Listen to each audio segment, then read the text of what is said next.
orain 2 ordu hauetan 15 komunikazio izango ditugu entzungai. Eta, bueno, ja hasteko lehenbailen, ze denboraz larri ibiliko gara bestela gero. Aurkezlei zuzendua, badakizuez, 7 minutu dituzuela aurkezpenak egiteko, 5 minutu aurkezpenerako, eta gero 2 minutu izango dira galderei, sortzen aldiren galderei erantzuteko. Orduan, bueno, saia gaitezen denok pixkat denborak betetzen, eta, bueno, emango diogu hasiera, komunikazioei. Lehenengoa, minbizia COVID-19 biktima ikusezina. Beñat de Alba Iriarte, Donostiako Unibertsitate Ospitaleko Analisi Klinikoen Zerbitzua. Kaixo, Noelia Maitane eta ni Beñat, Donostia eta Bidasoa Ospitaletako Analisi Klinikoen Zerbitzuko kidea gara. Azken 2 urteotan COVID-19ak dena estali du tamalez, baina ezkutuan geratu den minbiziari azpimarra egin nahi izan diogu. Gertutik sufritu dugulako. 2 lan prestatu ditugu. Lehena nik aurkeztuko dut, eta bigarrenean Noek gure zerbitzuan bildutako datu batzuen berri emango digu. Lehenengo honek izenburu hau du. Minbizia COVID-19aren biktima ikusezina. Osasuna, ongizate fisiko, mental eta sozialaren egoera da. Gobernuek beraien herritarren osasunaren ardura daukate. Munduko osasun erakundaren sorreran definitutako printzipio horiek oinarritzat hartuta, osasun sistemaren antolakuntza falta nabarmendu da pandemia osoan zehar. COVID-19ak zehar aldatu du gure bizitza. Orotan izan du eragina pandemiak. Eritasunaren ondorioz jende asko gaixotu eta hilda, baina osasun zerbitzuetan izan den zamandiaren eraginez, gainerako gaixotasunak atzemateko eta tratatzeko prozeduretan ere izan dira arazoak. Eta ondorioak kezkagarria dira. Osasun langileok deitoratu dugu kutsatze gorakada bakoitzak beste patologia batzuen arreta behin eta berriz zaildu duela. Eta minbizia da horren adibide argiena. Minbiziaren Europako Eurakundearen kalkuluen arabera, Europan 1 milioi bat tumore diagnostikatu gabe gera daitezke osasun krisi honen ondorioz. Osakidetzaren ikerketa baten arabera, izurrian zehar ezarritako neurrien ondorioz eta premiazkotzat hartu ez diren proben ahultzeagatik, baiketa programen bidez atzemango liratekeen 1887 minbizi kasu detektatu gabe geratu dira. Gure helburua zera izan da. Pandemian zehar, minbizien diagnostikoan eta tratamenduan egon diren gabeziak ezagutarazte eta gogoeta egitea. Horretarako, pandemia hasi geroztik minbiziari buruz ezagututako datuen azterketa egin dugu. Argitarutako albisteak, osasun langileon sentipenak eta baeketa programetako gogoraberak bilduz eta landuz. Emaitzak hauexek izan dira. Osakidetzaren ikerlanean zehazten da, kolon ondesteko eta bularreko minbizi atzemateko programetan deitu beharreko pertsonen 139,1 eta 144,4 gonbidatu zirela soilik urrenez urren. Kolon ondesteko eta bularreko 1685 eta 202 tumore detektatu ez direla ondorioztatu dute. Zenbaki kezkagarriak dira. Osasun sistemaren antolaketa gabeziak langileok babesgabe utzi gaitu. Ezin izan dugu gure egitekoa egoki bete. Lehen arretakoek adibidez, pazienteek aurrez aurre ikusi ezin eta telefono bidez egin behar izan dituzte kontsultak. Diagnostiko jarduera murriztuta, gaixo ugari hartatu gabe geratu dira, eta haien mina sendagaiak errezetatu zarindu da. Haatik, askok minbizia garatu dute. Hilabeteak igaro behar izan dituzte proba baten zain eta gaitza aurreratuta zegoela diagnostikatu diete. Pandemiaren biktima ikusezinak asko dira. Olatz Bazkez, kazetari bizkaitar gaztearen kasua ezaguna egingo zaizue. Oinazeak izan arren, bere diagnosia atzeratuz joan zen, eta zer zuen jakintzenerako berandu zen. Gure familian antzeko egoera bizi izan dugu, izebak iragan uztailan utzi gintuen 4 hilabete atzeratu zen diagnostikoaren ostean, eta era bertsoan zendu da ere Noeren izeba pasaden gabonetan. Diagnosia heldu zenerako berandu izan zen haientzat. Amaitzeko, osasungintzan bitarteko gutxi izateak bizitzen galera dakar. minbiziaren diagnostikoetan izandako atzerapenek ondorio kaltegarria izan dezakete tratamenduetan eta biziraupenaren emaitzetan. Ez dezagun inor bazterran utzi. Eskerrik asko.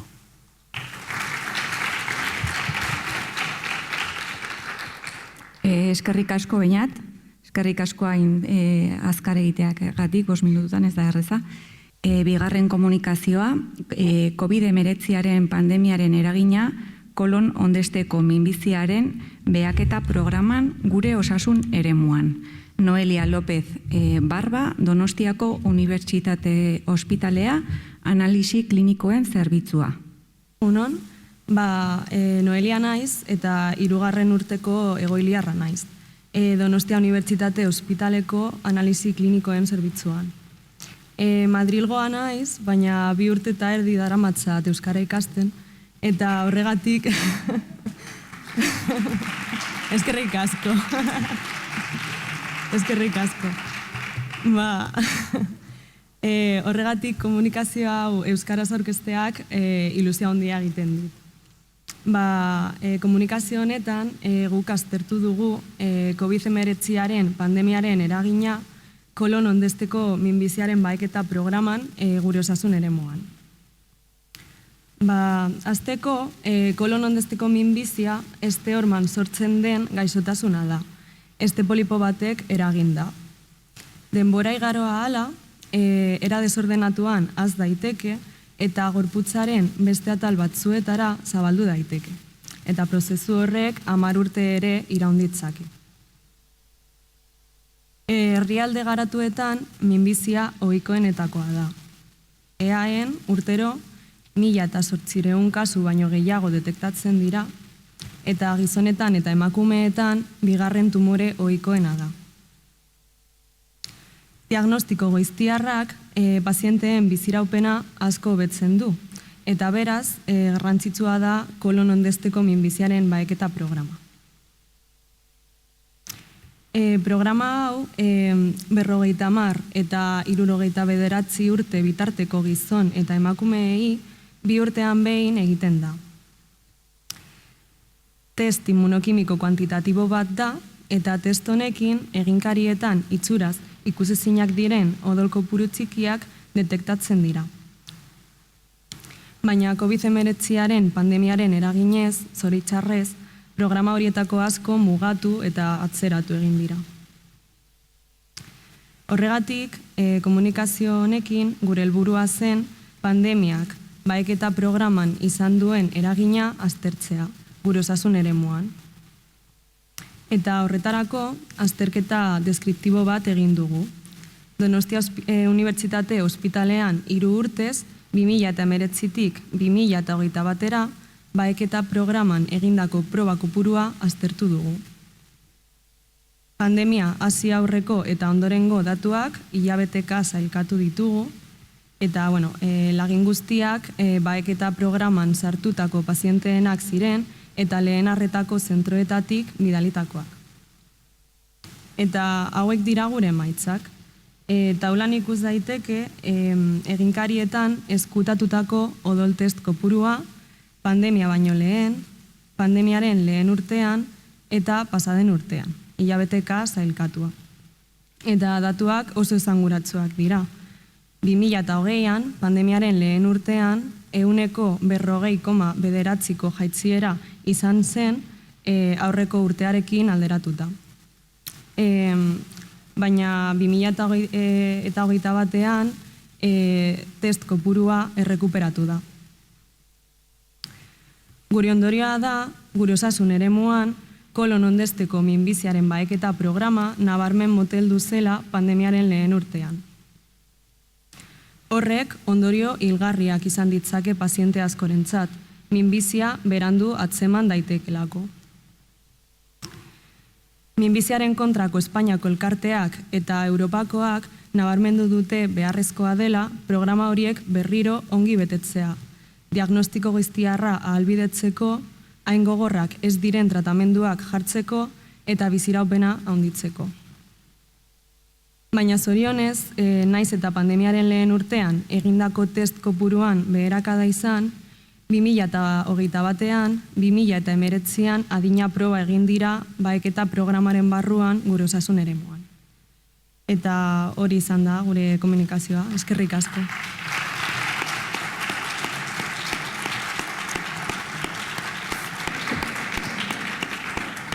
Eskerrik asko Noelia eta zorionak. Eskerrik asko. Bueno, jarrai dezagun, 3. komunikazioarekin. Odontologia kontsulta COVID-19 ingurunean. Maitena Urberuaga, Osakidetza. Bueno, egun ondan hori. Eta lehenengota bat, eskerrak erakundiari lan apalau onartzia gaitxik. Eta, bueno, niretzat unkigarria da gaur hemen egon. Gaztiago nitzanian, 92an eukigenduan batzar bat, baten bat igual gogoratuko da, gaixotasun infekziosuari buruz, Basurtoko ospitalian, uste du bigarren jardunaldi izan zala, eta orduan, bueno, ni beste arlo baten neuan, mikrobiologia munduan, eta beste pandemia bat izan genduan, nahiko latza, biktima askorekin iesarena eta C hepatitizarena.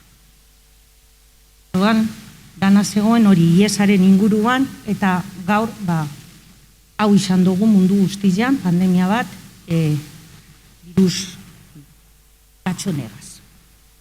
Oraini, odontologia arluan nago, Barrenan, Eibarko osasun zentruan, eta han, egiten dugu Iñaki Zagirre niren lankideak eta nik, nagusiak, aginak atara, eta gero programa komunitarioa daukaguna hemen, 80 markadatik, adi deitzen dana, umetxuak eta gaztetxuak, 7 eta 15 urte bitxartekuak. Orduan, COVID hasi zanian, hori, otsaia, martzuan danok entzuten genduan, segertatzen zan Txinatik eta nundi zebilen virus hori, eta susmatzen genduan, Europara eta gure herrialdetara etorriko sana. Da, bueno, hasi ginean nik esaten eban lanatara behar dugu eta lani gehien honek susmo txarra dauko eta konsultak itxi egin zirian eta esan gaitzu zen, venga, danok etxera.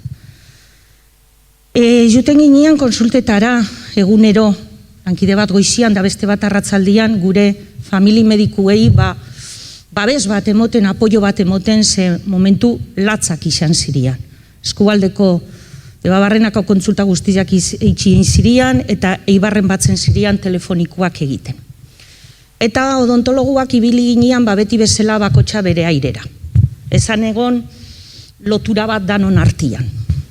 Bakotxak etxen genduan, alixan genduna, batzuk gehiago, beste batzuk gitxiago, batzuk jarraitzen dabe telefonikoak egiten oraindik, beste batzuk segiduan hasi ginean forzesa hartzen.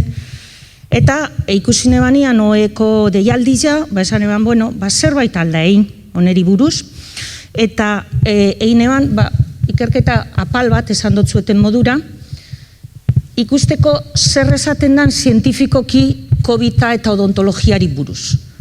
Begiratu neban, PubMed, Google Eskolar, Piko Galdera, eta egin eban, ikerketa atxu bat, gelditu nitzan 3, ez da ikusten ondo, baina 3 lanekin esate bena, zelan eraman odontologiako kontsultat COVID-en pandemia barruan eta COVID eta gero, zen beti izaten dut, ezke astu gara gaixotasun batzu daukagu zen oraindik gure inguruan aireti transmititzen direna, esate baterako tuberkulosia.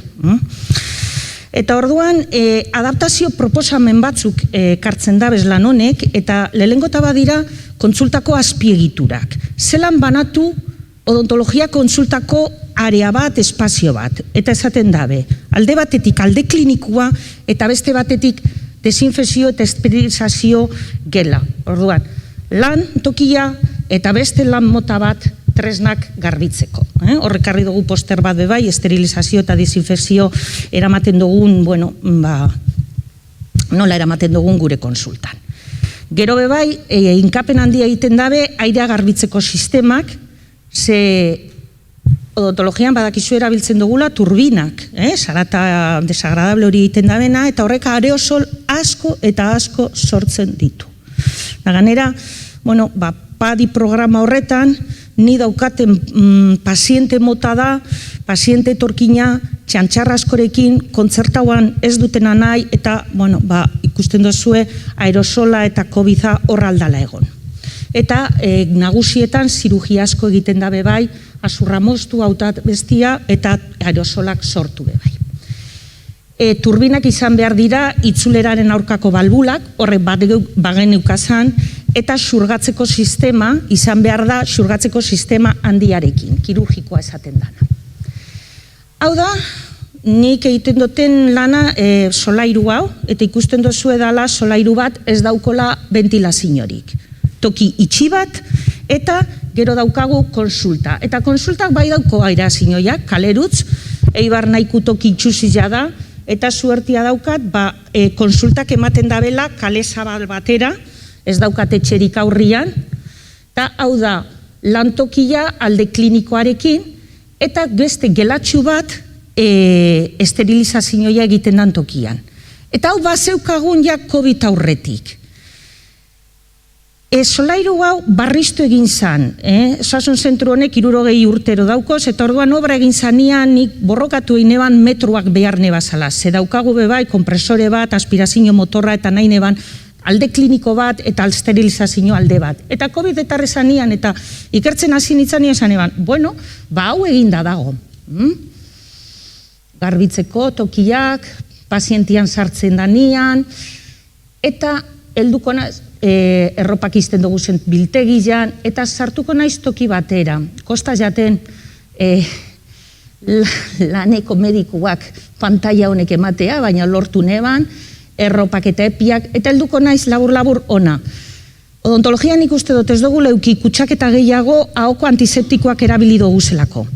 Enjoak egiten dira, erabiltzen dugu klorezidina, povidona jodada edo urroxigenatua. Nik uste dut hori izan dela, gauzarik eta garrantzitzuena.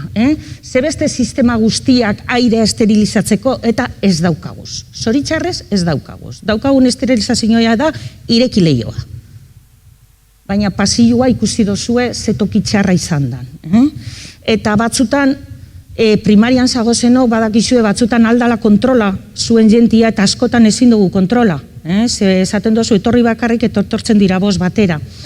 Gaina zalen desinfekzioa, zioiaren desinfekzioa eta lan tokila ere desinfektatu behar dugu. Hau ez daukagu, aire kontroloik ez daukagu, klimatizaziorik ere ez, bakarrik hori. Leize hori, kalera ematen da bena, eta horregaz aireztatzen dugu. Eta, hau da gure lana, holanik konpondu gara, nire lantaldian telefonikarik ez dugu egin, ikuste dut odontologia eta telefonua ez dago zela bat ere ondo, niri behintzat, ikusien bihar da, zer gertatzen da norra hoan, lesio bat, edo agin bat ustelduta badago, edo txantxarra badago, edo periodontala badago ikusien bihar da, eta jentiak batzutan azaltzeko modua ere eurentzako be ez da erreza. Orduan betidanik egin dugu aurrez aurre, arrisku bategaz noski, eta askotan nahiko bakarrik. Eta, niri gelditzu jatena da, eta esango dutena, badaukazu aukera, zuen tokizan, lan tokizan, obra bat egingo dala, egon gainean. Nigo horatzen naiz obraretan, borrokatu neban, Gazteitzi zetozen arkitekto guztiekin desaten eban, nik nahi dut hau, eta nahi dut distantzia hau, eta metro hau, eta honek entxufiak, ze obra bukatzen dira zenian da, sukaldeko obra modura, eginda dago, eta ia ezin da aldatu. Eta obraren ondorizua izan da, gauzak ondo egon direla pandemia hau etorri danian. Eskerrik asko dan hori, eta galderaren bat badago, da hemen nago. Pasako gara laugarren komunikaziora. COVID-19 garaian zer, osasun sistema publikoarekiko pazienten iritzia. Itxaso 6.000 aiarra, Donostia ospitaleko larrialdietako zerbitzua. Egunon, ni Itxaso 6.000 aiarra naiz eta nire kideekin egindako laun hau aurkeztera nator. COVID-aren garaian zer? Osasun sistema publikoarekiko pazienteen iritzia. Denok dakigun bezala, 2020ko martxoan hasitako pandemiak gizartean ziurgabetasun eta beldur sentsazioak orokortu zituen. Eta honek ere osasun zerbitzuen erabileran eta haiekiko jendeak zuen jarreran eragina handia izan zuen. Behin pandemiaren momenturik latzenak pasata, hasieran eroitasuna edo eroitasunetik ikusten zena horri buelta eman eta atxekabea nagusitu zela zirudien. Zegoen demanda handiagatik eta baliabide mugatuegatik. Eta hau horrela izan da erabaki genuen ikerketa hau egitea. Eta gure lan honen helburuak 3 hauek izan dira. Alde batetik, biztanleriak COVID-aren inguruan duen kezka maila ezagutzea, gero, bestaldetik, pazienteek osasun sistema publikoarekiko duten iritzia ezagutzea, eta azkenik, aztertu ditugun zenbat aldagaiek, lehendabiziko 2 faktore hauetan eragina duten ala ez ikustea. Horretarako, ikerketa deskriptibo bat egin dugu, laginketa ez probabilistikoa erabiliz eta lehen mailako arretako kontsultetan pazienteak hartuz. Eta albo batera utzi ditugu 14 urte baino gazteagoak direnak eta alterazio kognitiboa dutenak. Eta kontsultan inkesta hau pasa diegu haiek betez ezaten. Eta orain pixkanaka azalduko ditut daturik garrantzitsuenak. Azteko, 102 pazientetako laginarekin lan egin dugu, bai landa eremuko eta bai hirialdeko pazienteak hartuz, eta laginaren ezaugarri garrantzitsuenak, adina, batez bestekoa 52 urte erdikoa izan da, erdia gutxi gora bera emakumezkoak eta beste erdia gizonezkoak, eta erdiek komorbilitatea zuten. Eta azteko.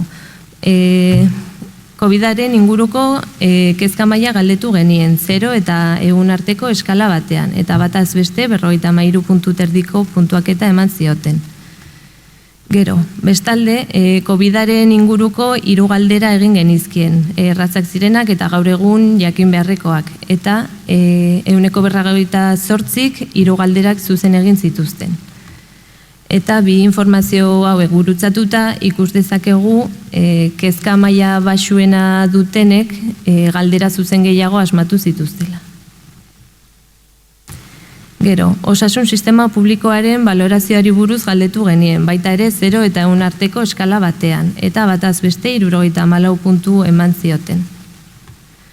Ondoren, hautemandako osasun mailari buruz galdetu genien, eta baita 73 puntu eman zioten bataz beste.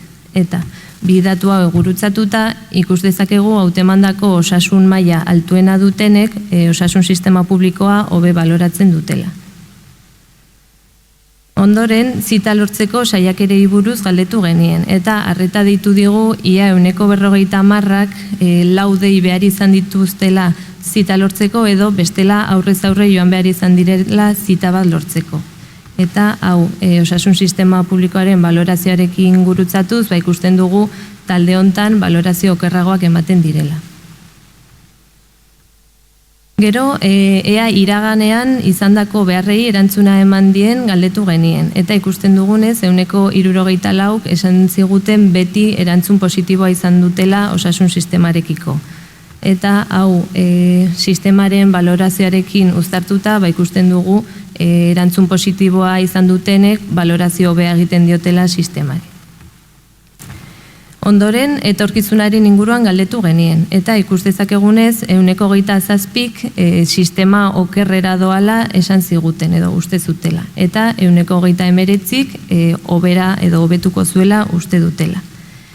Eta hau, osasun sistemarekin alderatuz, ikusten dugu ezkorrenek balorazio okerragoa ematen dutela. Hala ere, galdetu genien, ea etorkizunean arazo larriren bat izatekotan osasun sistemak haien beharrari erantzuna emanen dien uste zuten eta 83 baiezko erantzuna eman ziguten. Eta gero ere, ea seguru pribatua zuten ala ez galdetu genien eta 17 baietz. Baina honek ez du balorazioan eragina handirik izan.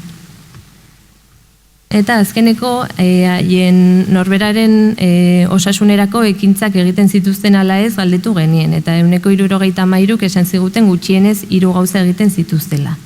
Orduan, hau, balorazioarekin alderatuta, ikusten dugu norberaren osasunerako ekintza gehien egiten dutenek balorazio hobea dutela osasun sistema publikoaren inguruan. Eta ja, amaitzeko eta laburbilduz, COVID-aren inguruan geroz eta ezagutza handiagoa, kezka txikiagoa, ordun eta kezka txikiagoa erakutsi dute.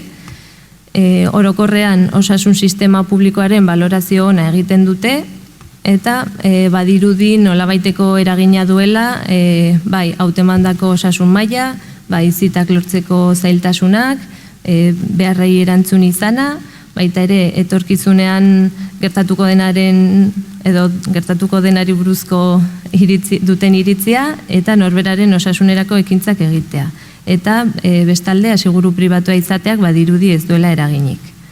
Eta, bueno, orain zer, uste dugu gizartearen eta osasun sistema publikoaren aldeko harremanak hobetzeko oraindik lanean jarraitu behar dugula.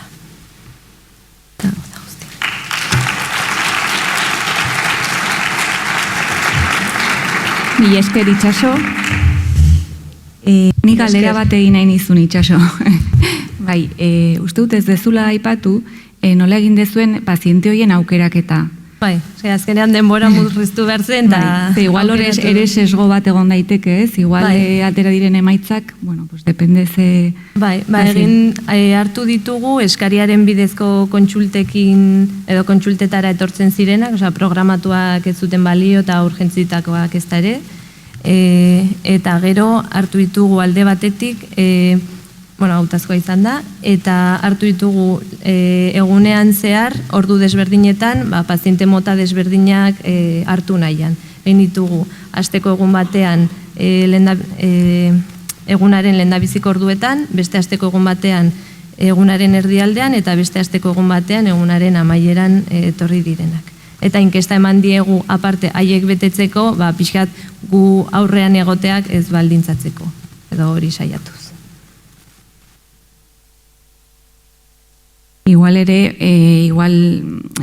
adina, ez, hor ere, badago lan polit bat egiteko, adina nivel sozioekonomiko, ez, eta sexua igual. Bai, egia esan, datu desente, nahiko azkar egin genuen guztia, baina datu desente hartu ditugu, eta bai, ideia desberdinak atera zirela, gero lan desberdinak egiteko. Pero bigarren partea. Hori.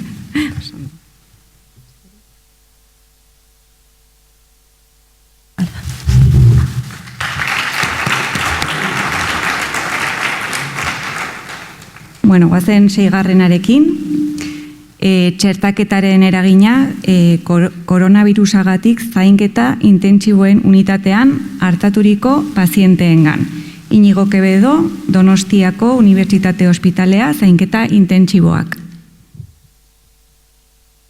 Bueno, egunon guztioi, Iñigo Quevedo naiz, Donostiko ubiko egoilarra, 3. urtekoa.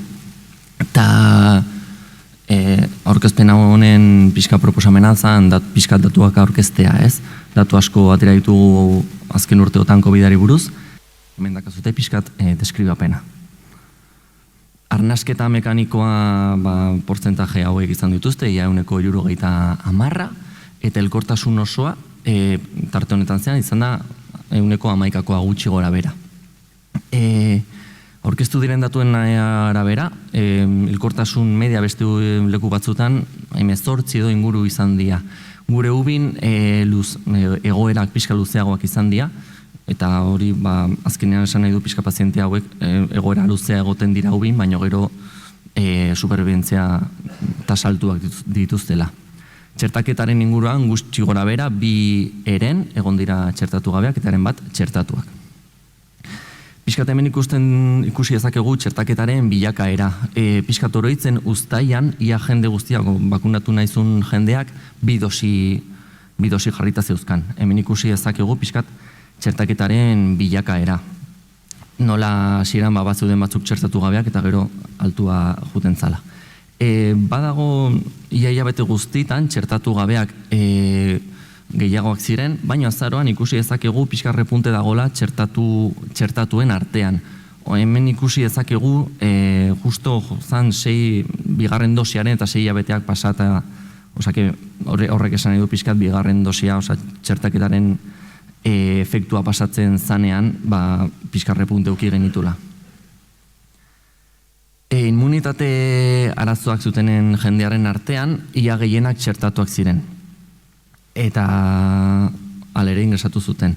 Beraien hilkortasuna, immunitate arazoak zutenek, immunokompromestuak zutenak, hilkortasuna guztira zantzan 60 gutxi gora bera, osake asko igotzen da immunitate arazoak ez zutenekin konparatuta. Naiz eta gehienak gizonak izan, emakumeen portzentajeia altuagoa zegoen txertatu gabe. Hau interesgarria da.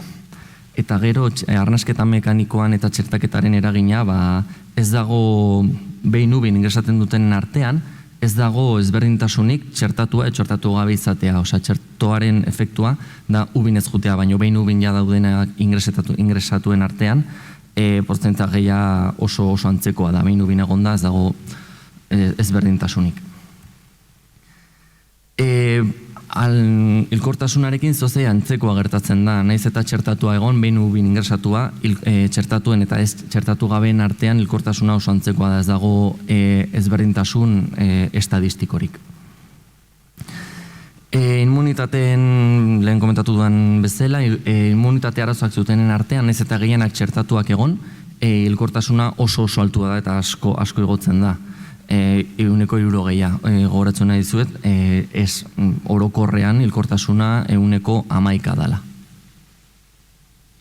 Piskat, hauek dira gure datuak, arlo hauen ingurua, piskat ikusteko zer zan, eta hori batez ere txertuaren efektua pasatzen zanean 6 hilabetetera repunte bat izan genuen paziente txertatuen artean, eta hori batez ere behin ubin ingresatuta ja, txertuaren efektua pasatu egiten zala, eta hilkortasuna eta arnasketa mekanikoa bera izatea ez egon ezberdintasunik. Hau da pixkat laburpena.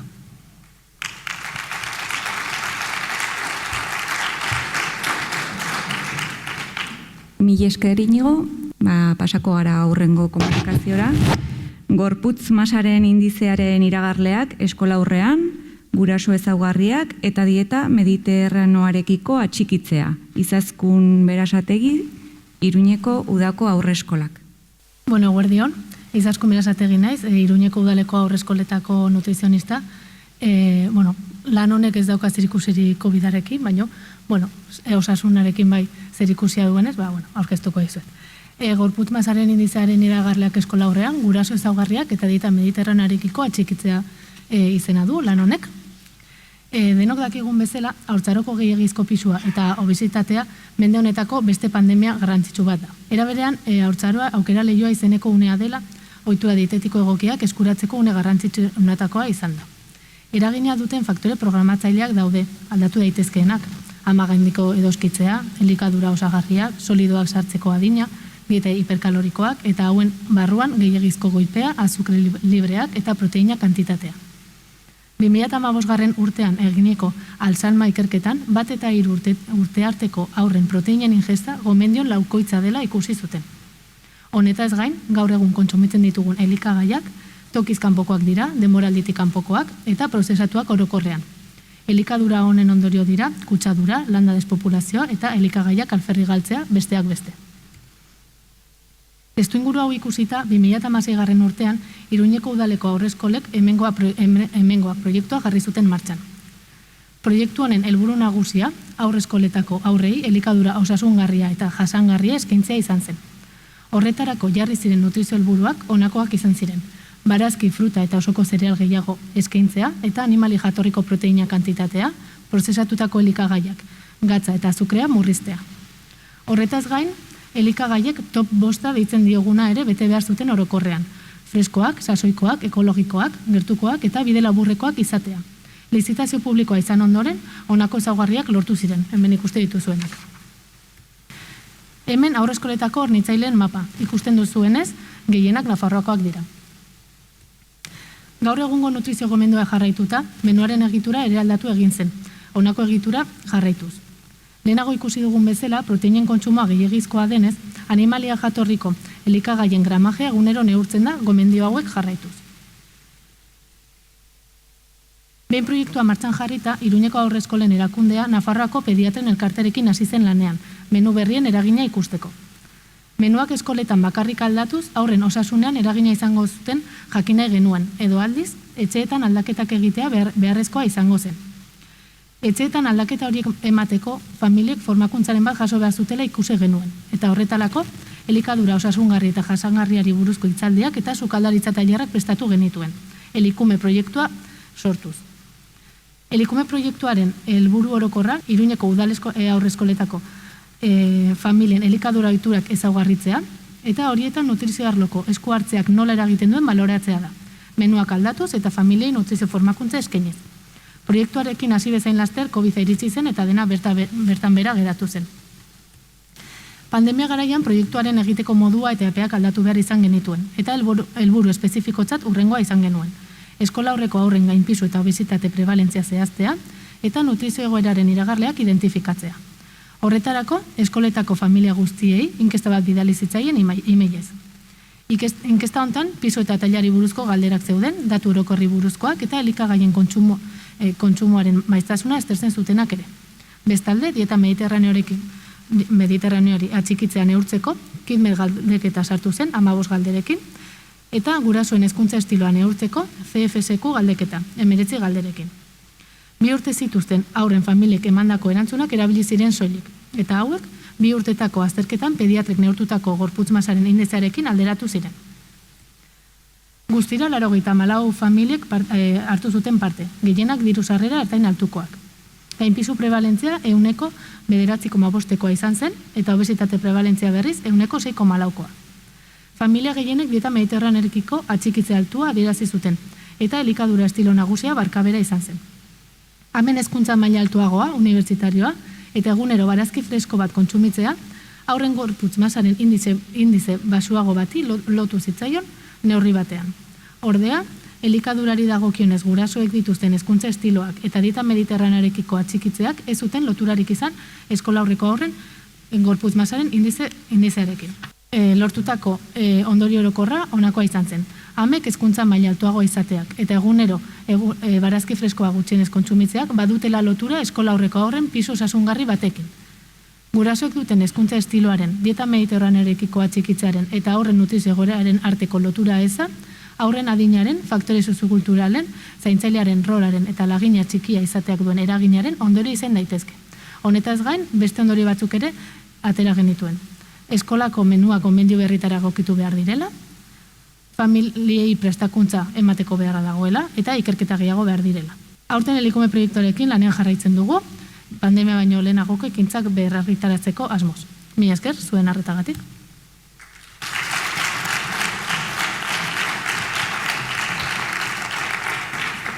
Mila esker izaskun, jarrai dezagun 7.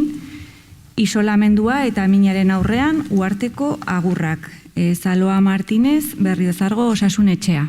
Beno, egunon, ni Zaloa Martínez naiz eta erizaina naiz. Orain Berriogoitiko kontsultorian lan egiten dut. Lehen uharteko Osasun Etxean egiten nuen lan, Maiterekin. Nik gaur aurkeztuko dizuet isolamendua eta minaren aurrean uharteko agurrak deitzen den komunikazioa. Azalduko dizuet. 2020ko martxoan ezagutzen ez genuen eta oso kutsakorra zen birus batek eragindako pandemia batean murgiltzean neurri murriztaile gogorrak indarrean sartu ziren, interakzio sozialak murriztuz. Isolamendu egoeran gertatutako lehendabiziko ospitaleratze eta heriotzek gaixoarekin egon ezin da eta senitartekoengan min handia eragin zuten. Gizarte mailako agurrik ere ezin zieten egin. Dolu naturalaren hasiera zailduz. Horregatik, uharten 7.300 biztanle inguru dituen herrian, gune virtual bat sortzea lagungarria izan zitekela pentsatu genuen. Komunikazio honen helburuak hauek dira. Uharteko udaletxeko webgunean agurrak egiteko gunearen sorreraren esperientzia deskribatu. Eta ziurgabetasun handiko momentuetan, profesionalen eta komunitatearen arteko harremanaren garrantziaren inguruan hausnartzea. Erabili genituen metodak hauek izan ziren. Pandemiaren hasieran, egoeraren ziurgabetasun eta garrantziari erantzun da, udaletxe eta osasunetxearen arteko lansare bat eratu zen. Udaletxearen webunean nola eska dezaket laguntza eta nola lagundu dezaket izeneko atala eratu zen. Lehen mailako arretako medikuaren kontsultan, lehendabiziko hildakoaren senide batek bere senidea bakardadean agurtzeak eragindako min handia azaldu zuen. Eta orduan, mediku eta osasun zinegotziaren artean, agurrak izeneko gunea sortzea pentsatu zuten. Erabilera honako hau izan zen. Osasun etxean hildakoen zerrenda jasotzerakoan, zinegotziari komunikatu eta gero beraiek izan ziren senidei eskaintzen zieten webgune zerbitzu hau. Eta beraien esku uzten parte hartzea ala ez. Senideek nahi zuten edukia sortzezaketen. Testua, argazkiak erabiliz. Eta gune hau pandemiak eragindako isolamenduak iraun bitartean erabilgarri egontzen. Gunea gertatu zenetik, 11 heriotzetik 8 senideek erabili zuten zerbitzu hau. Hildakoek 50 eta 80 urte tartekoak izan ziren. 7 uhartekoak eta 1 Ekuadorrekoa. Covidak eta beste gaixotasun batzuengatik hildakoak. Erabili ez zituzten 3 mojak ziren. Haien arduradunak ez zuen beharrik ikusi eta heriotzak Covidak eragindakoak publikoa egiteak lotxa eman zion. Modu honetaz, erabilpena modu honetaz egintzen. Guztiek hildakoaren argazki bat jarri zuten. Eta baita ere testu bat. Agurra edo hildakoaren deskribapena, etorkizunaren inguruko hausnarketa, eta beste 2 olerki bat idatzi zuten. Hizkuntza, hizkuntza batek euskeraz egin zuen, beste batek euskera eta gazteleraz, eta gelditzen direnak beste 6 gazteleraz. Konturatu ginen, urteekin osasun sistema eta komunikatearen arteko lotura urrundu dela. Baita ere, Covidak eragindako pandemiak alderdi ezberdinetako osasun, gizarte, ekonomiko beharrak sortu dituela. Pertsona batek kontsultan azaldutako arazo baten aurrean, komunitatearen beste sektoreek, udaletxeak adibidez, herri guztiarentzat baliogarria izan zen erantzun bat ematea lortu zela. Baita ere, biztanleriarien beharrak modu eraginkorragoan betetzeko komunitatearen eragile desberdinek elkarlanean aritzea gakoa dela. Eta osasun sistema eta komunitatearen arteko elkarlana mantentzea eta sustatzea ongi legokela. Eta hau oso garrantzitsua dela. Eskerrak laguntxera etorri nahizela.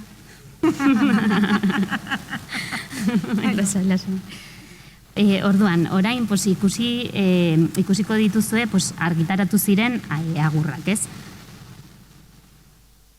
Oso politak izan ziren.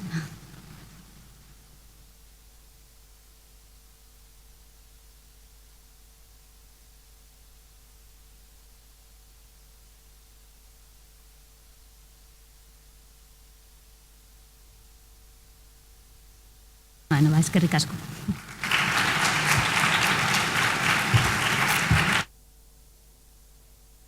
Mila eskez zaloa, guazen urrengoarekin, 8. Trakeotomia COVID-19 duten gaixoetan. Juli García, Basurtoko Unibertsitate Ospitalea. Kaixo, egunon, ni Juli García naiz, otorrinolaringologiako 3. urteko goiarra, eta COVID gaixoetan, COVID-19 duten gaixoetan egindako trakeotomiei buruz hitz egingo dizuet. Hasteko gustatuko litzaidake azaltzea zer den trakeotomia bat. Trakeotomia trakearen eta kanpoko azalaren arteko komunikazioa sortzea da, arnasbidea ziurtatzeko. Aldi baterako edo betirako izan daiteke. Serie desberdinen arabera, COVID-19 duten gaixoen 10-15 inguru aireztapen mekanikoa behar izan dute. Trakeotomia prozedura kirurgikoikoena izan da COVID-19 duten gaixoen artean. Guztiok dakigun bezala, aerosolak sortzen dituzten prozedurak egiteak kutsatzeko arrisku handia dakar.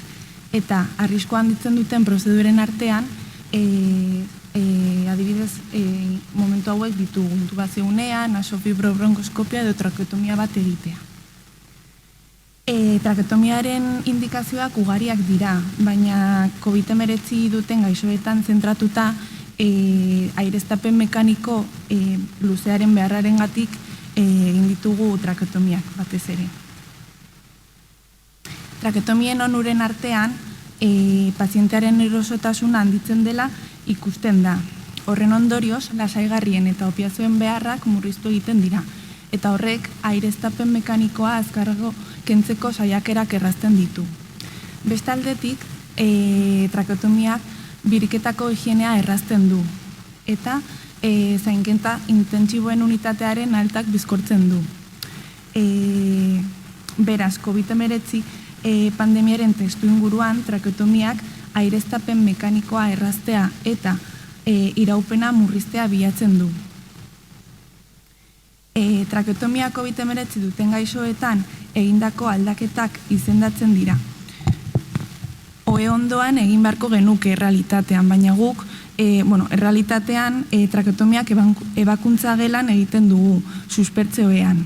Ahalik eta azkarren egin behar dugu, gutxieneko pertsonalarekin, apnean jartzen dugu pazientea trakea irekitzen dugunean, zirkuito itxiko xurgapen sistemak erabiltzen dugu, epi eta arropa kirurgikoa erabili behar dugu, eta neurri guzti hauek ere hartzen ditugu batez ere aerosolak murrizteko. Testu inguru honetan sortu zitzaigun eztabaida honakoa izan zen. Noiz arte itxaron beharko genuke trakeotomi bat egiteko kontuan izan da pazientea COVID-19 positiboa zela. Orduan, COVID-19 pandemiaren testu inguruan eztabaida handia dago trakeotomia noiz egiteko uneari dagokionez. Alde batetik, erakunde zientifiko gehienek diote 14. egunetik aurrera dela trakeotomia.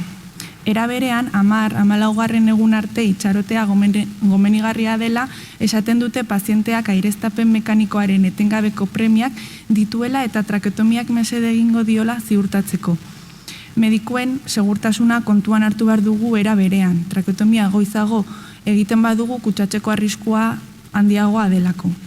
Bestetik, ekipo jakin batzuen eskasia egon daiteken egoeratan, trakeotomia goiztiarrak hoien eskuragarritasuna handitu dezake intentsiboen baliabideak optimizatuz.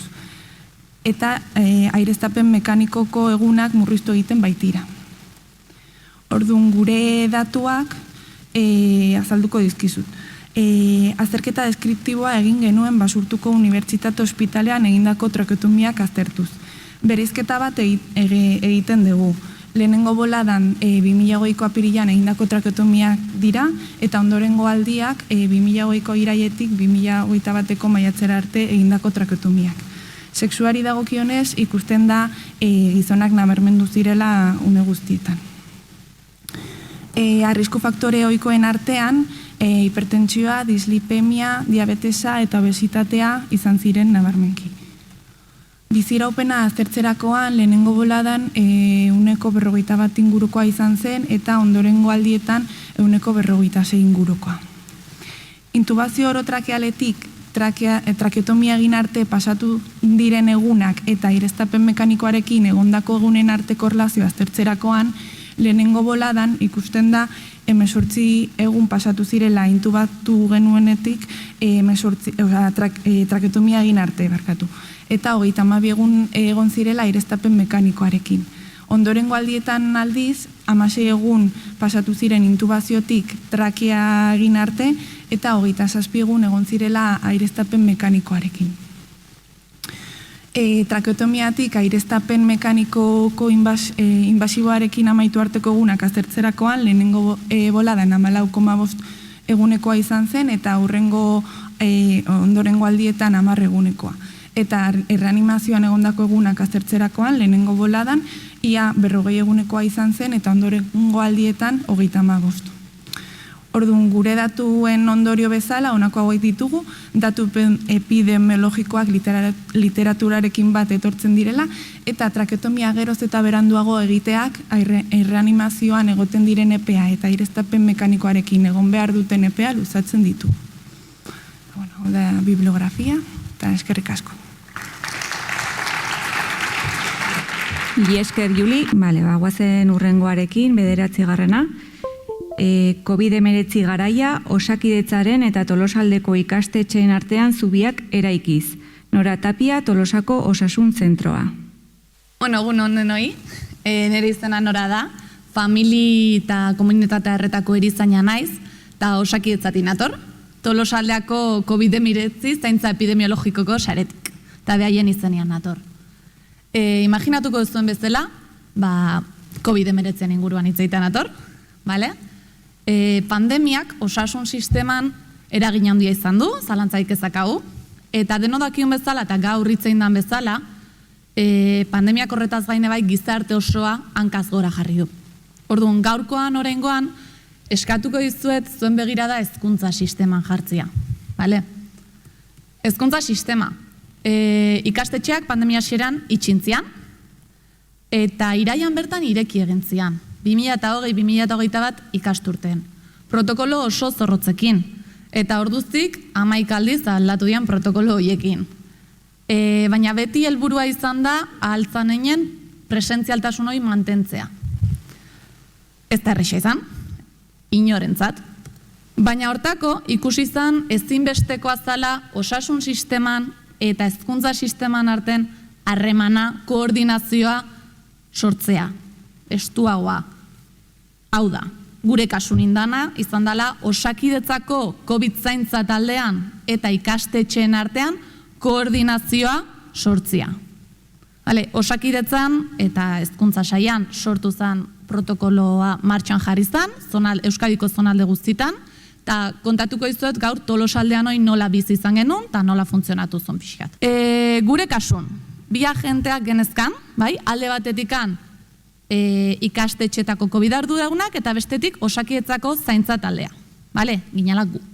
Zaintza talde hori talde multidisciplinarra izan da. Bertan, egon dira fisioterapeutak, gizarte langileak, administrariak eta erizainak.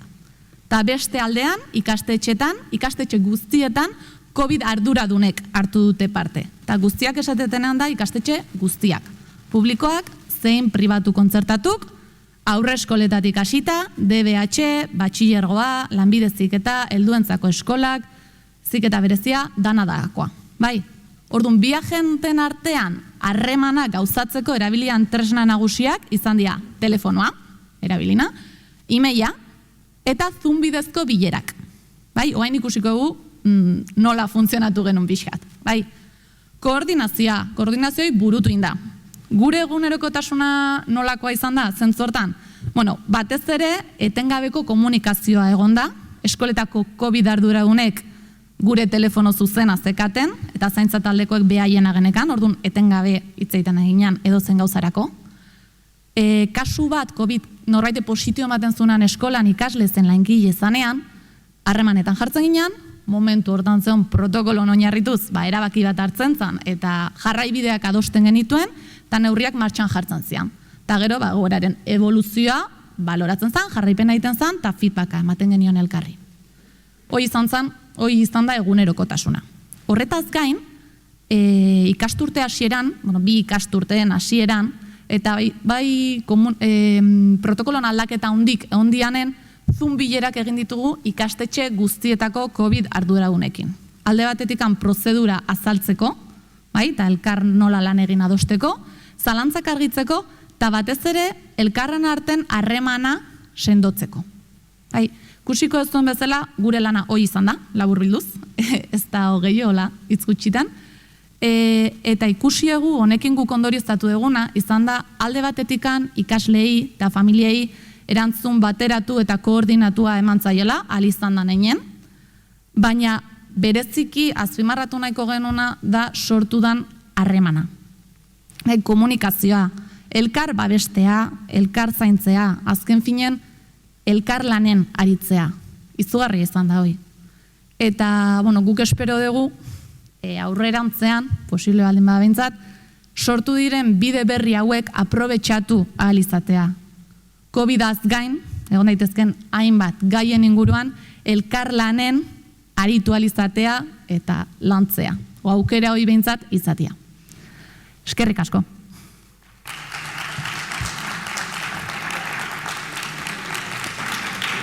Mila esker Nora.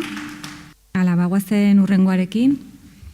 10. Osasun langile migratzaileekiko eskertzak COVID-19 pandemian kulturarteko jarrera hobetu du Nafarroan. Itziar Alonso, EHU, Psikologia Fakultatea. Bueno, guardión. Itziar Alonso arbiolen nauzue, kultura, konizio eta emozioa ikertaldeko kidea, nire kidekin batera eta herberetako beste kide batekin batera egiten dugu normalean emozioen inguruan ikerketak, bai negatiboak eta positiboak, baina gaur nahi genuen hemen zerbait tono positiboan azaldu eta hemen ikerketatxua. Bueno, egia esan datu hauek jakingo dituzu edo susmatuko dituzu bestela.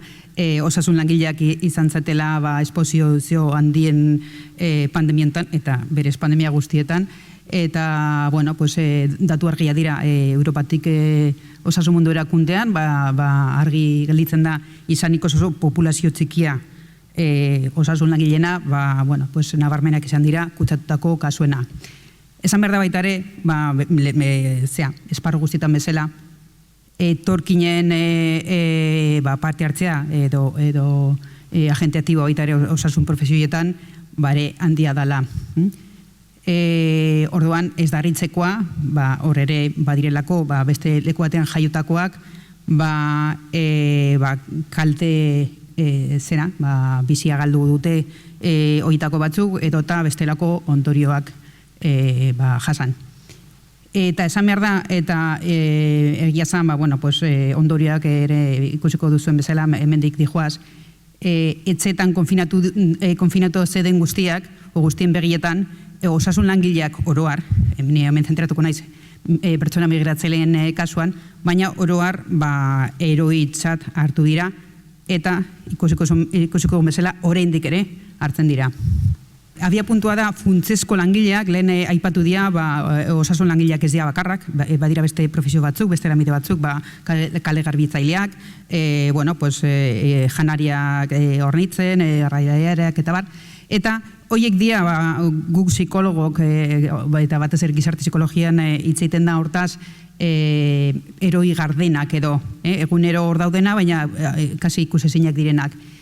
Zeinketaz gain, esan behar da, eredugarriak izateko inspirazioa ematen digutela eroi horiek. Eta bada kontzeptu bat, ona gaur dakardana dela autotranscendentzia emozioak. Emozio positiboak, baina izan biharrean, betiko lehen mailako emozioak, beldurra, tristezi, ezagutzen ditugun horiek, badira besteen gana hurbiltzen gaituzten horiek. Deitzen direnak autotranscendentziako emozioak, edo eta emozio moralak. Bueno, jakin badakigu eredu moralek autotranscendentzia emozio horiek eragiten dituztela eta bestekiko lotura handitzen dutela. Eta neurri berean, talde arteko aurriritziak murrizteko aukera badutela. Aukegia esan, gero literaturan hau oso gutxitan frogatu dela.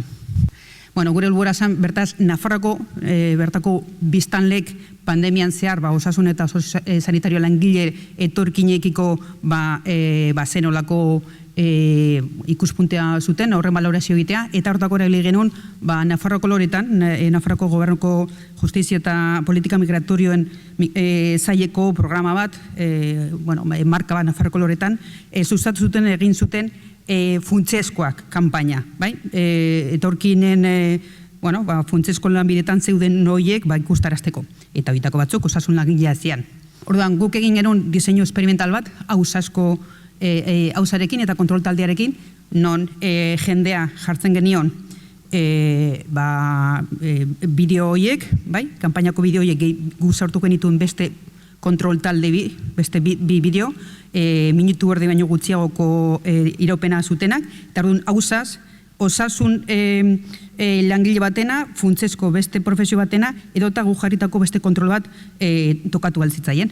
Horren ostean, galdetu genien zenolako emozio, transzendentziako emozioen inguruan, eta jarrera gero migrazioarekin, Nafarroan, ez eurekiko baizik eta oroar, migratzaile guztikin, Eta gero eskatzen genuen, ez soilik euren iritzia baizik eta aizu implikatu, nahi izan, eskero noski, eta donazioa, bai? Osea, jarreratik portaerara pasatzea.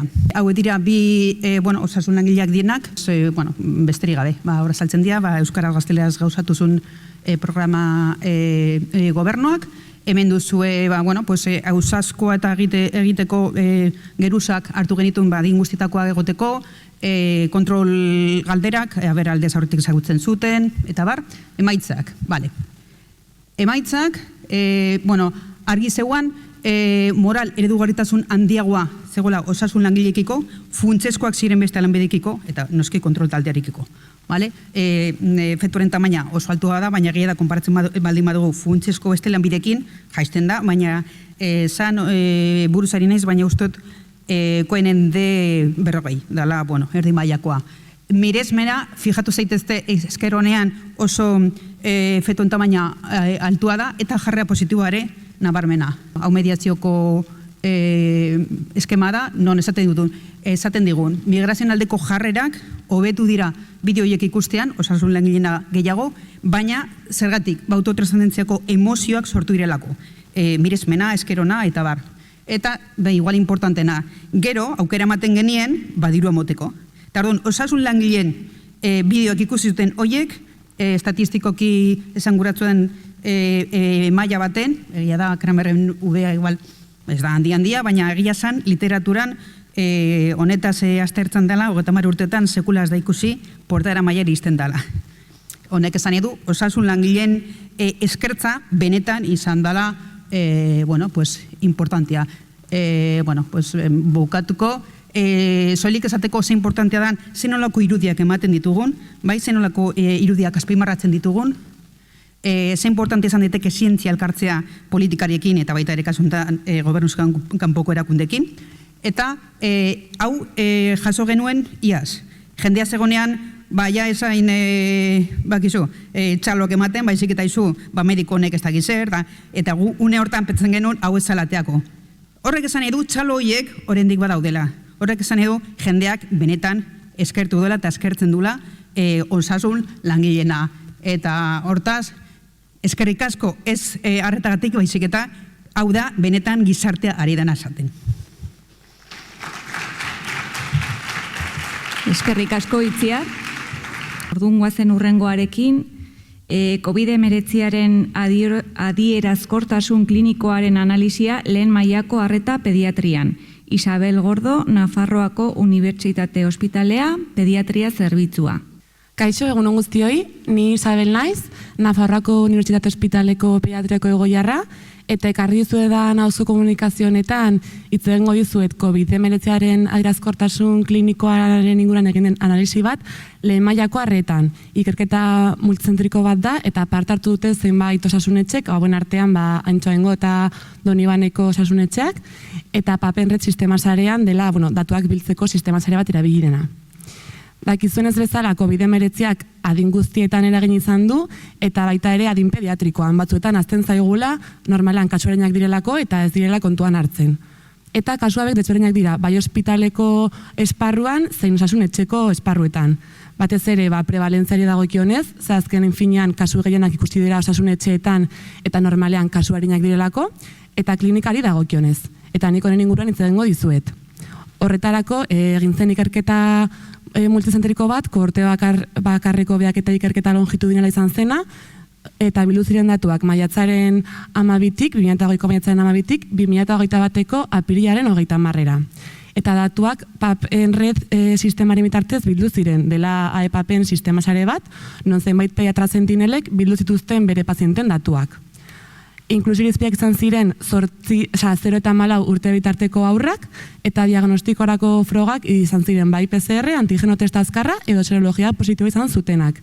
Eta baztertu ziren aurretik PCR positibo bat izan zutenak, edo frogarik gabeko diagnostikoa izan zutenak.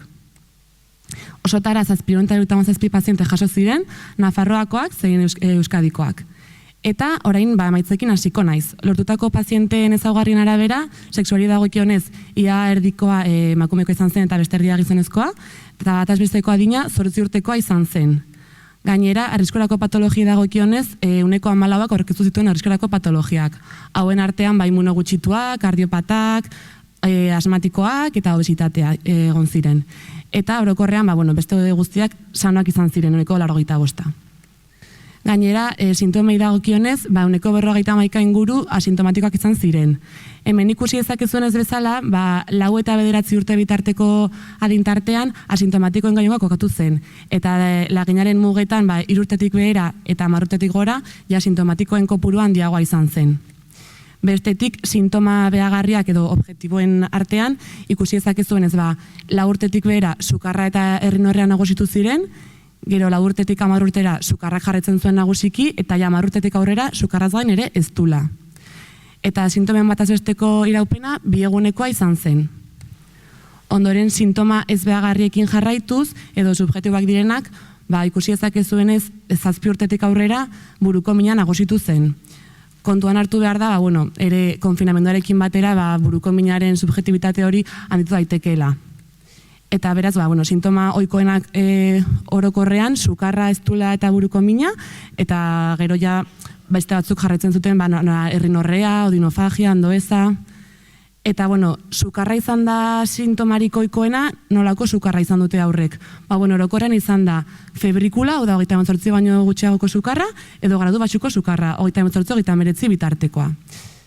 Eta gero, diagnostikorako iritsarteko pausuak, frogen zergatia kontaktu estuagatik egin zen kasuen 83an, diagnostikora iritsarteko frogak, froga bakar baten bitartez, konfirmatu zen kasuen 88an, eta klinika hasi eta diagnostikora arteko denbora 1,3 egunekoa izan zen. Eta bilakaerari dagokionez, kasuen 87ak arazorik gabe pasa zuen infekzioa etxean. Beraz, konklusioak dira, COVID-19 infekzioa kasu pediatriko gehienetan asintomatiko ezaten dela, baina hala ere beti kontuan hartu behar dela, ere ikusik ditugolako kasu larriak. Sintoma ohikoak dira laginaren bazterretan, hau da, bularreko aurretan edo nerabetan. Gero sintoma ohikoenak sukarra, errinorrea eta eztula izan direla, eta gero 9 urtetik gora buruko mina. Sintomen bataz besteko eraupena 2 egunekoa izan da, kasuen 80 baino gehiago, kasu positibo baten kontaktu estu bitartez antzeman ziren, eta positibo gehienek ez dutela komplikaziorik aurkeztu. Eskerrik asko.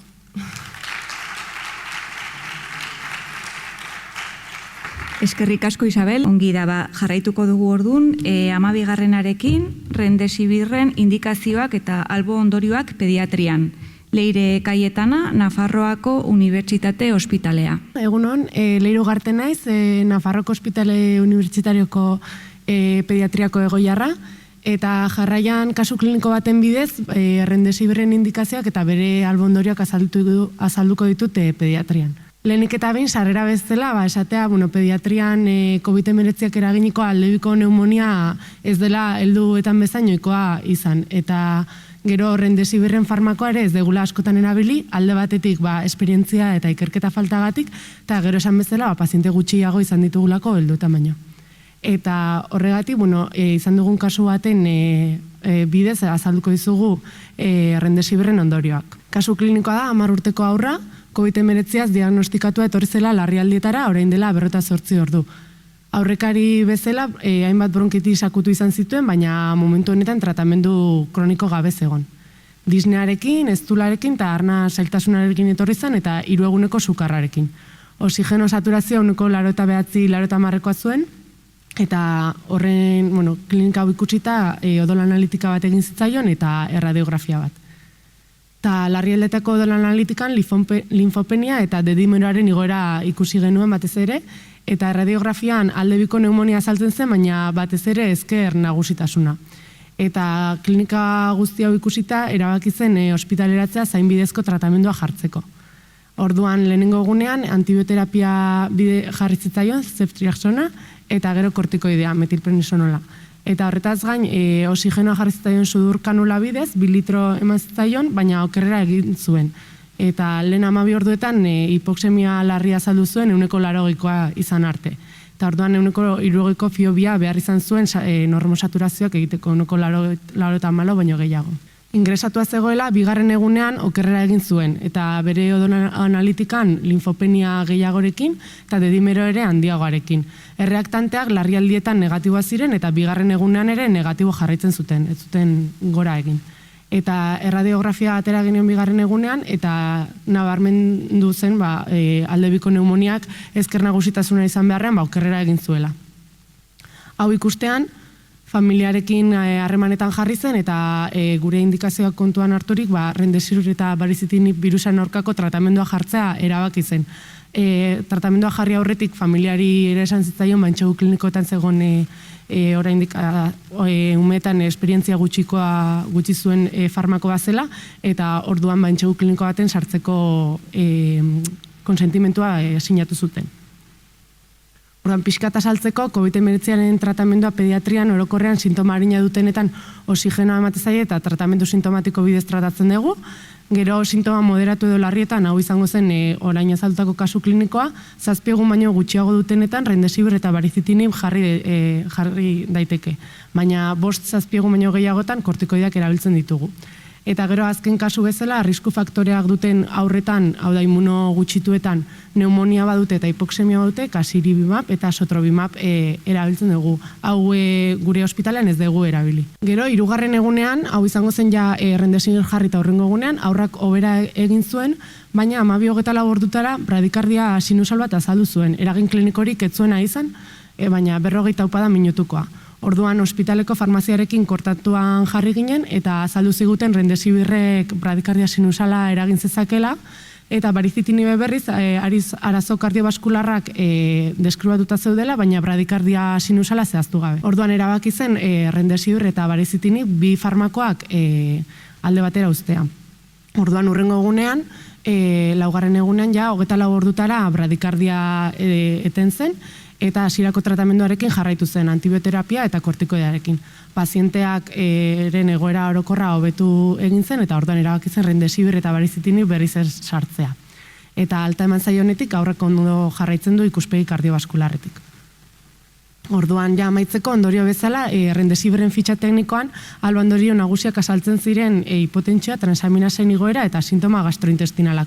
Gurean aurrak oso denbora gutxi izan zuen ez tratamendua, ez ziren agertu albo ondorio hauek. Bai, agertu zen, esan bezala, bradikardia sinusala. Eta hau agertzen zen, Remdesivir farmakoa merkaturatu ondoren jakinarazi zen albo ondorio bat izan zen. Orduan, azken ondorio bezala, koronavirusaren aurkako antiviralen erabileran esperientzia gutxi dagoenez pediatrian, oso garrantzitsua iruditzen zaigu albo ondorioen zaintza estua egitea, eta batez ere farmako hauek erabiltzen diren aurrak entxegu klinikoetan sartzea. Eskerrik asko. Eskerrik asko, Leire. Jarrai dezagun hurrengoarekin, 13. Medikuaren oinarrizko gaitasun profesionalak liburua. Maialen Berridi, Gipuzkoako familia eta komunitate arreta irakaskuntza unitate profesionala. Egunon guztioi, eta zorionak orain arte hitz egin dezuenei oso komunikazionak izan dira, eta ni oso pozik nago, espero dezuek ere zaspertuta egotea, eta jarraitzea oraindik indarrarekin entzuteko. Nire komunikazionek ez dauka COVID-arekin zer ikusirik, baina, gaurko leloarekin jarraituta eta gero zer, bai izan daiteke proposamen bat, hemendik aurrera jarraitu beharreko hildoak zehazteko edo gonbidapen bat, tresna bat izatea hemendik aurrera lan egiteko, liburu hau izatea tresna bat horretarako.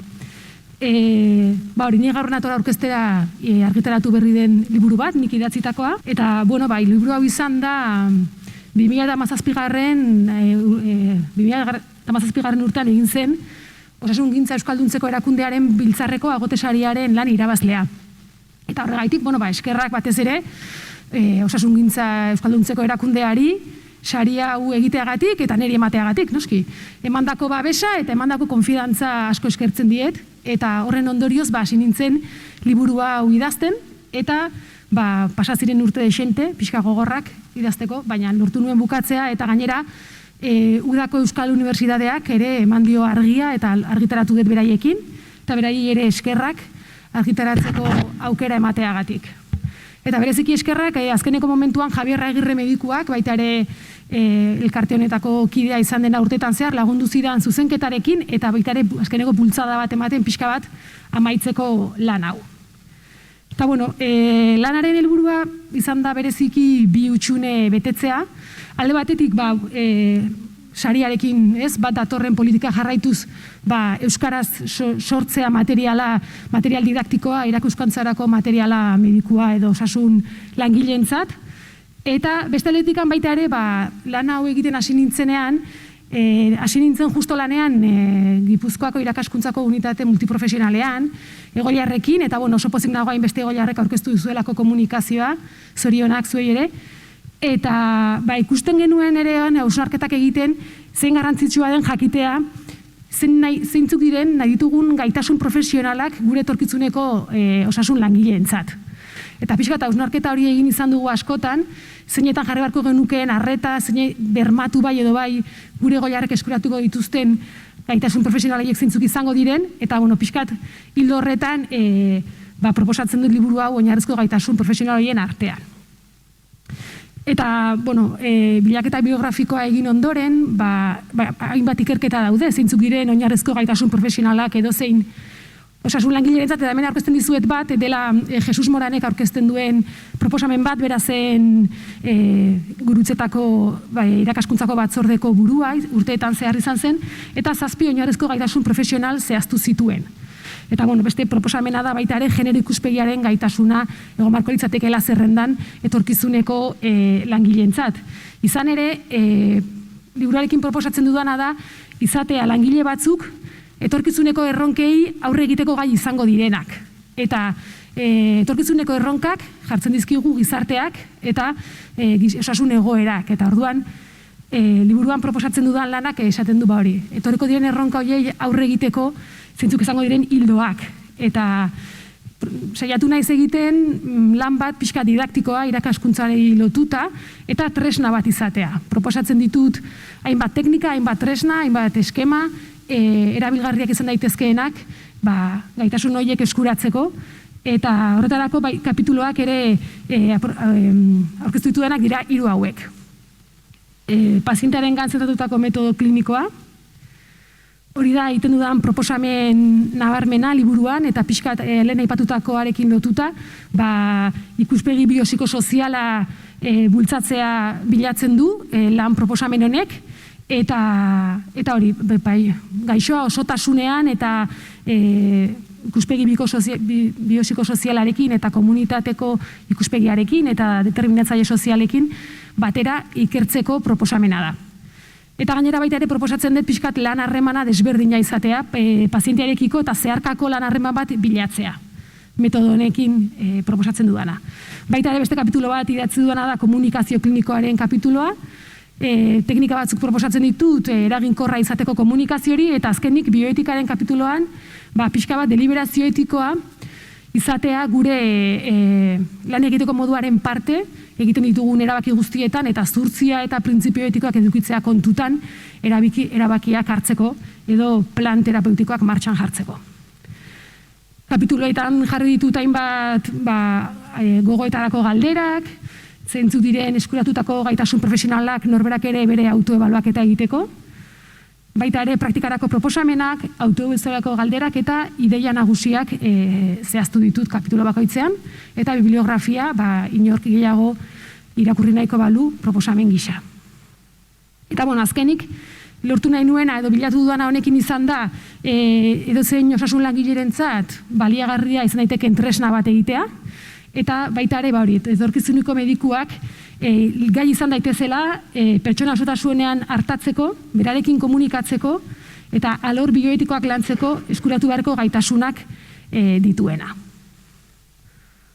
Ondorio bezala, gustatuko litzaidakena da hori, ez? Pazientearen aurrean aurkeztuko den osasun langileak, izate alde batetik eguneratutako ezagutza zientifikoa, baina baita ere, izatea gai, gizaki bat entzuteko, ulertzeko, bere biografia, ingurua, kultura eta errealitatea osotasunean aztertzeko eta horrekin lan egiteko. Eta hori da dena, eskerrik asko.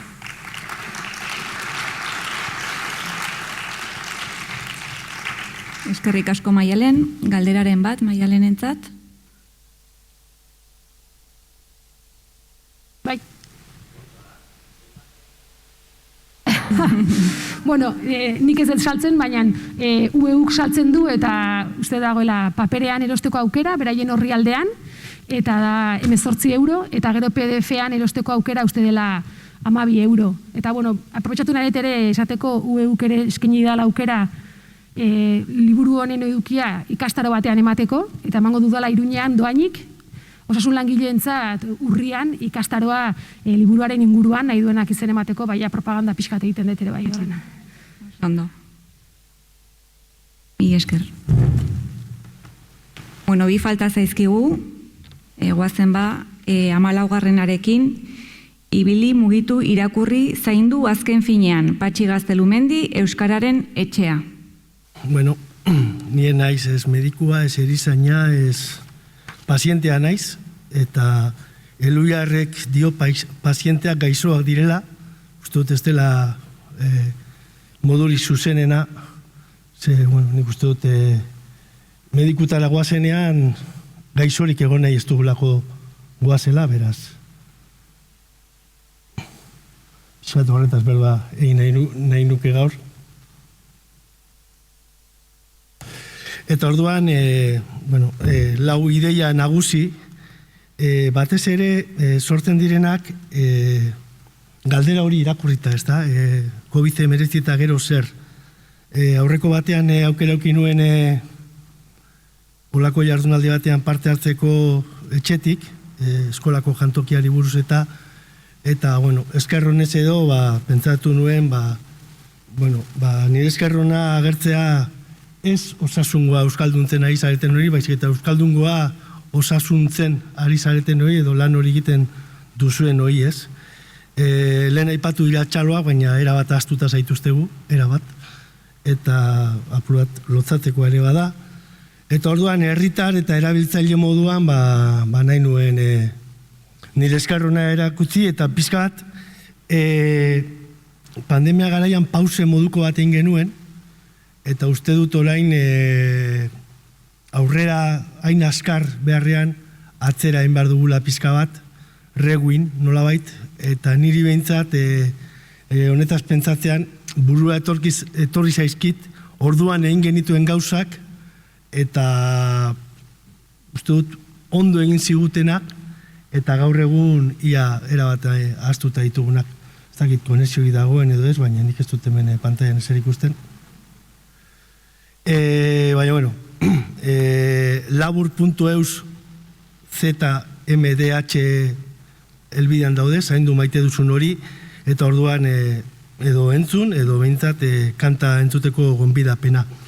Zan nahi nuena zan, bizitza osasungarria, kritikoa, bizia, ederra, arretaz betea, alaia, auskorra, jantzia merezi dugula gu guztiok, eta horretarako ibili, lekuak eta jendea ezagutu, mugitu, gure eskubideen alde, osasuna, zaintza, giza eskubideak, historikoak, linguistikoak, hori ere osasuntzua delako, irakurri eta zaindu.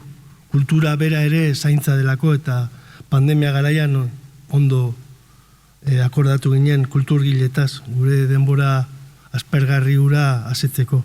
Kontuatu ginen, gure denbora ez zela aspergarria, gure denbora ederra zela. Etxealdian, esan dizudan bezala asko ikasi genuen, baina gerora badirudi antzi egin ditugula haietako asko, ez? Elkartasuna, errespetua, kontsumoari dagozkionak, kontsumo azeleratu izugarri hori, kultura bera, arreta, kritikotasuna, eta pentsatzeko denbora hartu genuen, irakurtzeko, idazteko, itzultzeko, pentsatzeko, berriz pentsatzeko, eta nik uste dut hori bera aldarrikatu beharra dagoela orain. Ibili diodanean, ez da mendipuntetara joatea soloan lez, edo running egitea Euskal Herri erdia dagoen bezala diskoteketatik running pistetara abiatu dira, eta lehen ez dakit aztertuko dituzu, zerekin jartzen ziren, eta uste dut orain antzera jartzen direla sentsazio beraren bila, ez?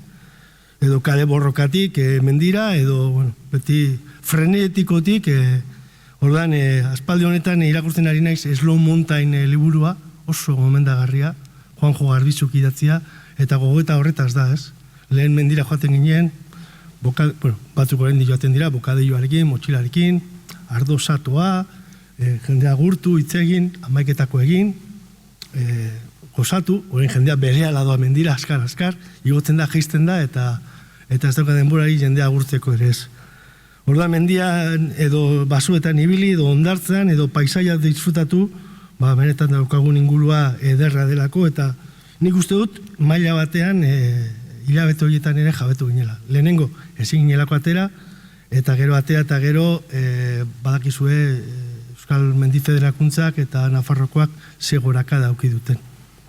Hausten dioten, ze 2008an mende hurrena da, Basko Navarra sortu zela, eta ordurako ere Basko Navarro den, eta ez bi federazio. Mugitu, esaten nuen beste irudi batean, mugitu ibilirekin lotuta dago, baina gehiago da mugitu gure eskubideen aldez, aldarrikatu eta saiatu lortzen, azken finean osasunaren alde eta bizitzaren alde.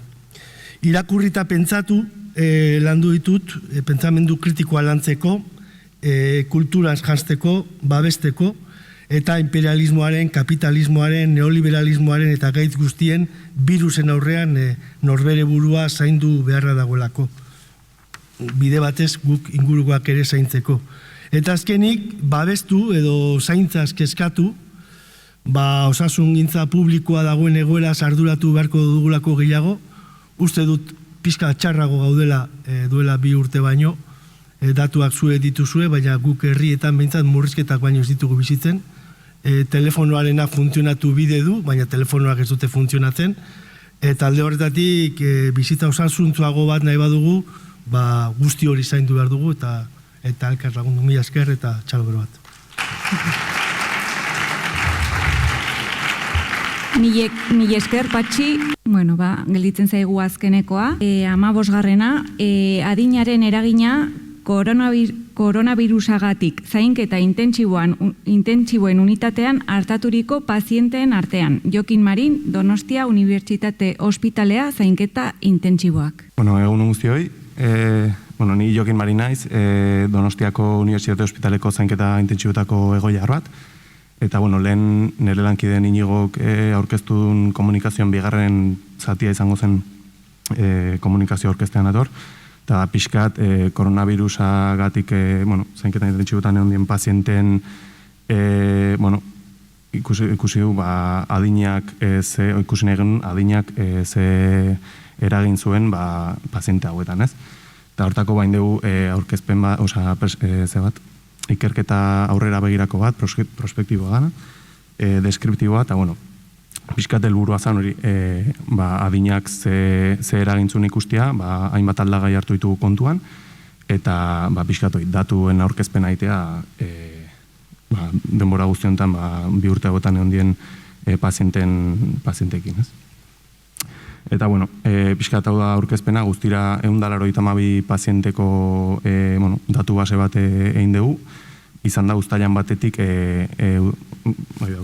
abenduan 31 bitartean, 2021 urtekoan, eta, hemen ikusi duguna da, pixkate gutxi gora bera, bataz besteko adina paziente hauetan 57 urtekoa izan dela, eta, variedade handia ondala pazienten adinean artean, gutxiengo adina zekan pertsona 19 urtekoa izan da, eta gehiengo adinekoa 79 urtekoa, ez? Eta, 50-60 urte bitarte hortan, paziente kopuru handia izan dugu. Hemen ikusten den bezala, hau izan da pixkate adinean distribuzioa nola izan den, eta ikusten dena da, ez dela banaketa normal bat, ez? 60 urte inguruko hortan, kopuru, ingresatu kopuru nahiko altua izan dugu, eta, gero, beste muturreko adinetan, gutxiago. Lehenengo aldagaia baloratu genuna adinaz gain, arnasketa mekanikoan beharra izan zen, eta, hemen topatu ikutugun datuekin, ikusi duguna da 50 urtetik gorako pazientetan, arnasketa mekanikoa eta intubazioan beharra asko handitu dela, ez, esan guratxuki. Eta, 50 urtetik berakotan, nik uste nahiko pareko izan diala beharra eta ez beharra intubazioan, ez? Beste barioletako bat izan da adina txertaketakin konpartuta, eta hemen ikusi duna da 60 urtetik berako pazientetan txertaketa falta gabezia esanguratsuki sortatu zaigula, eta adin hortatik gorakoetan bai txertatu tasa nahiko altua zen, baina alare ingresatzen bukatu dute, ez? Eta gero ja eriotza, ez? Nik uste hemen nahiko esanguratsua dela txertatuta eta ez txertatun artean ikusi duna da eriotza tasa nahiko altua izan dela ez txertatun artean, gehien bat adin nagusiagoko pertsonetan, eta aldiz gazteagotan eriotza gutxiago izan da, seguraski paziente horien egoera, oinarrizko egoera hobea izango zelako, eta horrek erain du hain irtenbidez txarra izatea, ez, paziente hautan. Eta, azkeneko aldagaia izan da, ospitaleko egonaldia paziente hautan, ez? Eta ikusi duna da, jende gazteagon o talde gaztenetan, hor ospitaleko egonaldia gutxi gora bera 20-25 egunen artean bildu dela, baina gero ja adinduagoetan azkenean luzatu inda, ez? Gure lankidek trakeotomia buruz izan dunean, baitare ikusi dugu, azkenean paziente hauek intubazioa eta luzatu iten dela, eta trakeotomian beharra auki dutela, eta horrek egiten du ingresua baitare luzatzea, ez? Eta, guztia bilduta ikusi dugu adinak bai zer ikusi handia dakala COVID larritasunarekin lotuta, ez? Eta jende gaztean orokorren hobeto jondiala paziente hauek, eta jende helduan naiz eta txertatuta egon eta babes neurrik hartuta, ikusi da ez dela izan guztiz irten biderik onena, ez? Eta hau izan da pixka gure lana.